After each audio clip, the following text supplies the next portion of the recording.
уақыты да аяқталыпты ғой.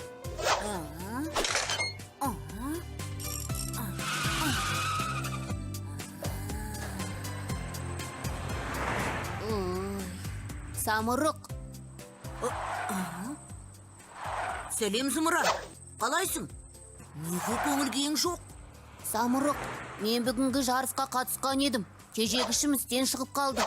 Көліктердің соңынан келдім. Ештен етпейді, Зымыран. Бұл сенің қатысып жатқан алғашқы жарысың емес қой. Жеңістер әлі алда. Тежегішімді жөндеп бересің бе, Самұрық? Әрине, Зымыран. Сол да сөз болып па? Жер.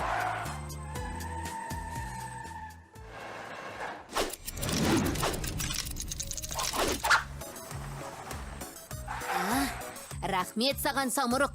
Маған көп көмектестің. О не дегенің, Зымыран? Бәрі жақсы болсын. Хей!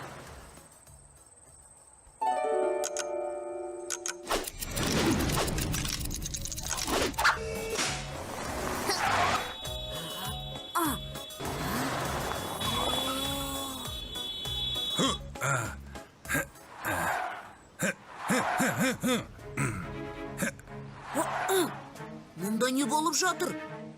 Алып сағатымыз бұзылып істен шығыпты. Таңертең сағатымыздың дыбысынан оянушы едік қой. Бүгін бәріміз ұйықтап қалып, біріміз оқуға кешігіп, біріміз жұмыстан қалып, осындай ретсіз жағдай болып жатыр. Расында да, қалашықта алып сағаттан басқа сағат тек менде ғана бар ғой. Көмегім керек болып тұр екен.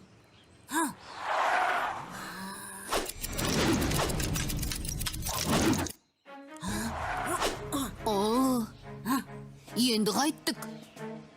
Сағатты қалай жөндейміз? Сағатты мен жөндеймін. О, жарайсың.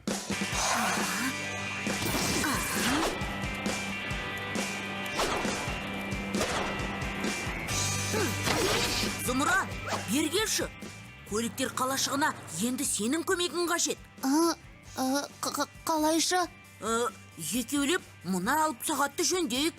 Менің қолымнан келмесе ше. Қасыңда супер-көлік Самұрық тұрғанда еш нәрседен қорықпа.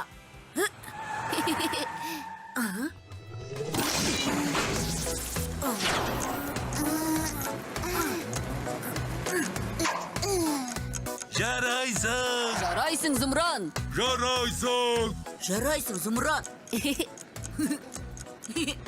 Енді сағатты түзейік. 10-ға 15 минут қалды деп бұрап түзет.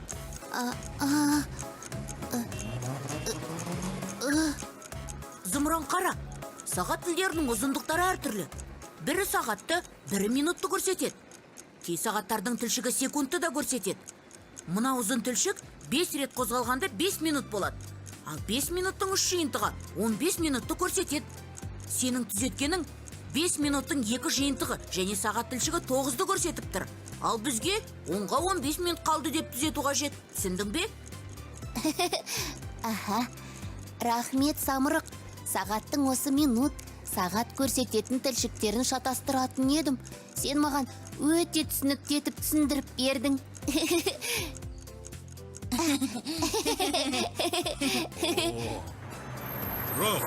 Рахмет. Енді ұйқыдан да оянатын болдық. Жұмыс уақытының аяқталғанын да білетін болдық. Жарайсыңдар. Зымыран, нағыз жеңіс осы. Елдің алғысы.